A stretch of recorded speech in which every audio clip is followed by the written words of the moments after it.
it's difficult to see this particular allegation independently of the narrative that has been being set. It's very worrying.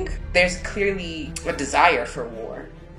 I don't know if the inevitability of war holds to scrutiny, but there's clearly a desire for war. ግልጽ የጦርነት ፍላጎት አለ የሚለው ይህ ንግግር የቀድሞ ጠቅላይ ሚኒስትር መለስ ዜናዊ ልጅ የሆነችው የሰማሃል መለስ ንግግር ነው። ሰማሃል መለስ ከጸዳለ ለማ ጋር በነበራት የአንድ ሰዓት ተኩል የመጀመሪያ ክፍል ቃለ መጠይቅ ላይ በርካታ ጉዳዮችን አንስተዋል። ሰላም የሸገር ታይምስ ቤተሰቦች እንዴት አላችሁ? በዚህ ጥንቅራችን የቀድሞ ጠቅላይ ሚኒስትር መለስ ዜናዊ ልጅ የሰማሃል መለስ ከወቅታዊ የትግራይና የፌደራል መንግስት ፖለቲካ ጋር በተያያዘ ያነሳቻቸውን ነጥቦች ከሰሞነኛ ጉዳዮች ጋር ያመሳከርን ወደ እናንተ እናደርሳለን። አብራችሁን ቆዩ።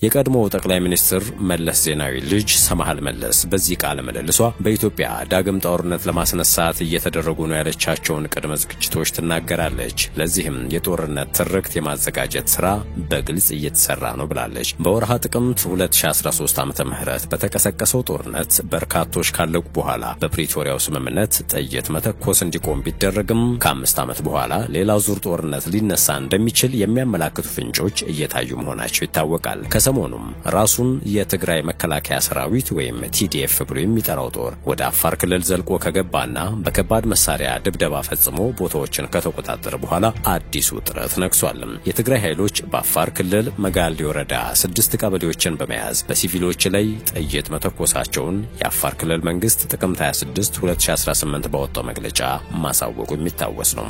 ሰማሃል መለስ ግን ይህ ውንጀላ ለጦርነት ትርክት የማዘጋጀት ዘመቻው አካል ነው ትላለች። የአፋር ክልል መግለጫ ወይንም ውንጀላ በገለልተኛ አካል ያልተረጋገጠ ነው የምትለው ሰማሃል በዚህ ገለጿ የፌደራል መንግስት ባለስልጣናትና የተወሰኑ የትግራይ ልሂቃንን አጥብቃ ተችታለች። ጦርነቱ የሚቀር አይመስልም፣ ጦርነትን የሚፈልግ ግልጽ ምልክት አለ ብላለች። የአፋር ክልል በህወሓት ላይ ያሰማው ክስ ከጀርባው ሌላ ኃይል ጭምር ያለበት ነው ባይናት። ከዚህ ቃለ መጠይቅ ቀደም ብሎ የትግራይ ክልል ጊዜያዊ አስተዳደር ባወጣው መግለጫ የአፋር ድንበር አልተጣሰም ማለቱ አይዘነጋም። ስማቸው ያልተጠቀሱ አካላትን ውስጣዊ ችግሮቻችንን ለማወሳሰብና ትግራይን የጦር ሜዳ ለማድረግ እየሞከሩ ነው ሲል በመክሰስ እንዲህ አይነት ድርጊቶች የክልሉን ጸጥታና መረጋጋት አደጋ ላይ እንደሚጥሉ ማስጠንቀቁ አይዘነጋም። ሰማሃል መለስም ይህ ውንጀላ ብቻውን ቆሞ የሚታይ አይደለም ትላለች። ባለፈው ክረምት ህወሓት በወሎ አካባቢዎች ወረራ ለመፈጸም ሙከራ ባደረገበት ወቅት የተሰሙ ተቃውሞችን ውንጀላ ናቸው ያለችው ሰማሃል በተጨማሪም የአሁኑ የውጭ ጉዳይ ሚኒስትር ጌዲዮን ጢሞቴዎስ ከአቶ ጌታቸው ረዳ ጋር የሰጡትን መግለጫ በማስታወስ ይህ ነገር የጀመረው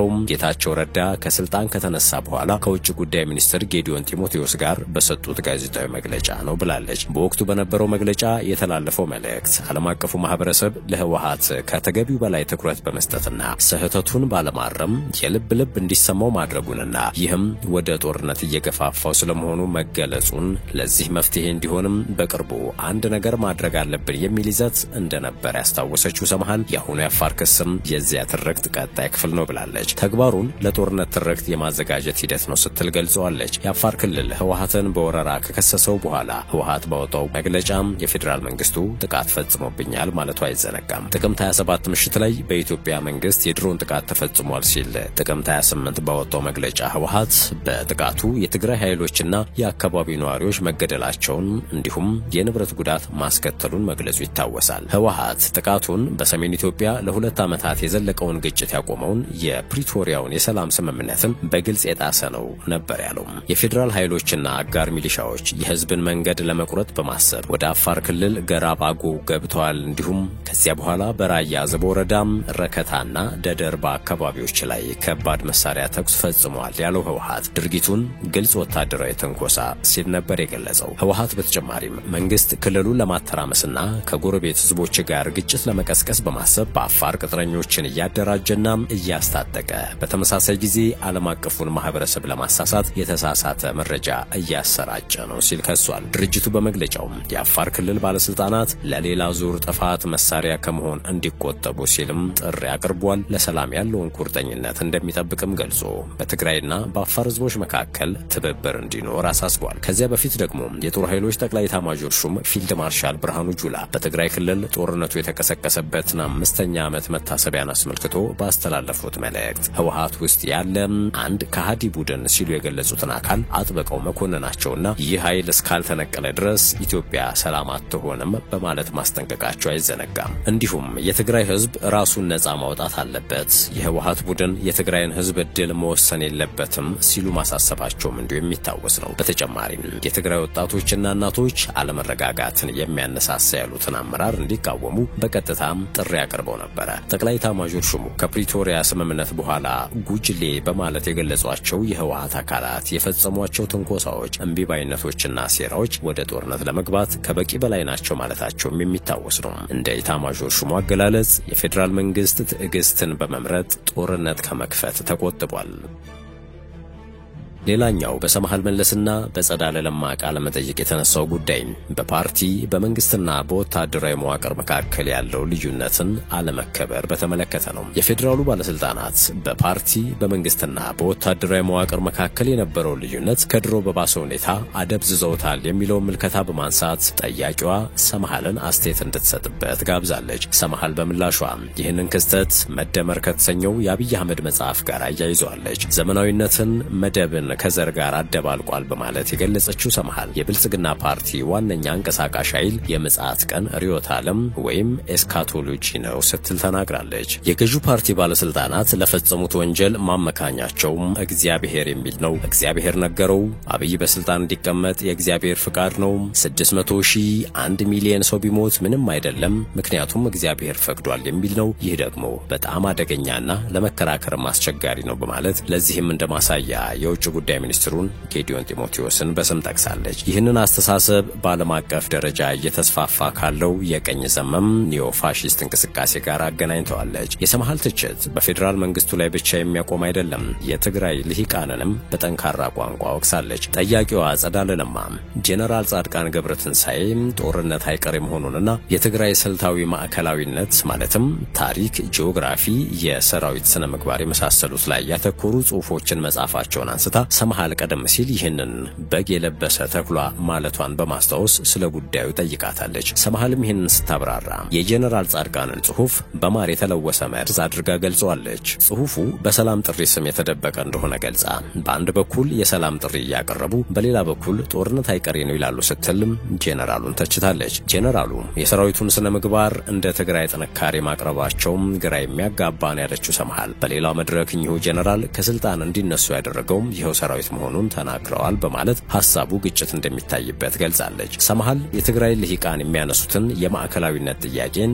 የውሸት ትርክት በማለት አጣጥላለች። እውነቱን እንነጋገር ከተባለ የኛ ልሂቃን በጣም ስግብግቦችና ብቃት የሌላቸው ከመሆናቸው የተነሳ አሁን ራሳችንን ለታላላቆቹ የኢትዮጵያና ኤርትራ ኃይሎች ተኪ ተወካይ ወይም ፕሮክሲ አድርገን ለማቅረብ እየተሽቀዳደምን ነው ብላለች። ሰማሃል በትግራይ ፖለቲካ ውስጥ የታየው በመሳሪያ የበላይነት ማመን አይቀሬ ነበርም ነው ያለችው። ይልቁንም የትግራይ ፖለቲካ ወታደራዊ እንዲሆን የማድረግ ስራ የተጀመረው በጌታቸው ረዳና በጻድቃን ገብረትንሳኤ ነው ያለች ሲሆን እነሱ ነበሩ ወታደሩ በህወሓት የውስጥ ፖለቲካ ሂደቱ ውስጥ እጁን እንዲያስገባ የገፋፉት የሚል መከራከሪያን አቅርባለች። የውስጥ ክፍፍሉን ስታብራራም ጌታቸው ለህወሓት ያለው ከላይ ወደ ታች ወይም አካዳሚክ የሆነ ግንዛቤ ነበረው። ጄኔራሎችን ከያዝኩኝ ስራ አስፈጻሚውን መቆጣጠር እችላለሁ ብሎ አስቦ ነበር። ደብረጽዮንና ፈትለወርቅ ግን በተቃራኒውም ከታች ወደ ላይ ማለትም ከካድሬው በመስራት ተገዳደሩት ብላለች። አክላም ጌታቸው ረዳ የወልቃይት ማንነት አስመላሽ ኮሚቴን እየተጠቀመ ያለው ከፌዴራል መንግስቱ የኃይል ድጋፍ ለማግኘት ያለ ህዝብ ይሁንታ እንዴት ማስተዳደር እንደሚቻል እንደ ሞዴል ለመጠቀም ነው ስትል ተናግራለች። ይህንንም የሱዳኑ ታጣቂ ኃይል አርኤስኤፍ ከተባበሩት አረብ ኤምሬቶች ከሚደረግለት ድጋፍ ጋር አመሳስለዋለች። ሰማሃል እንዳለችውም ይሁሉ ተግባር በድሆች ላይ የተከፈተ ጦርነት ነው፣ ዋናው ግቡም የሀብት ዘረፋ ነው ትላለች። ይህ ሁሉ ኒዮሊበራል ሾክ ቴራፒ ነው በማለት ጠርተዋለች። የወርቅ ዝውውሩም አሁን አቅጣጫ ቀይሮ እንጂ አሁንም መጨረሻው ዱባይ ነው ያለች ሲሆን በዚህም የካናዳና የተባበሩት አረብ ኤምሬቶች ኩባንያዎች እጃቸው እንዳለበት ጠቅሳለች። የካናዳ ኩባንያዎች ኤርትራውያንን በባርነት ስራ አሰርተዋል በሚል የፍርድ ቤት ክስ ነበረባቸው በማለትም አከላለች።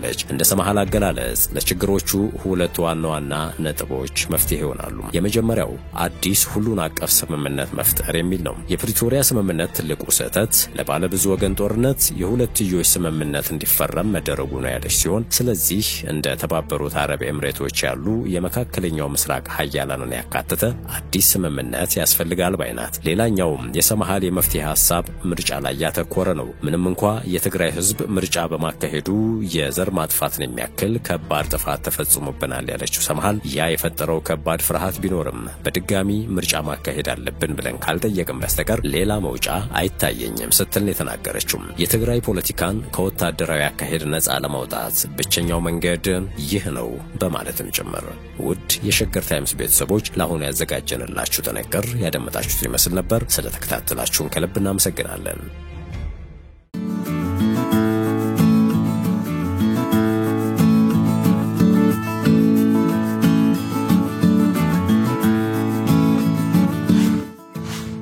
ሸገር ታይምስ ሚዲያን ሰብስክራይብ በማድረግና ደወሉን በመጫን ይከተሉን።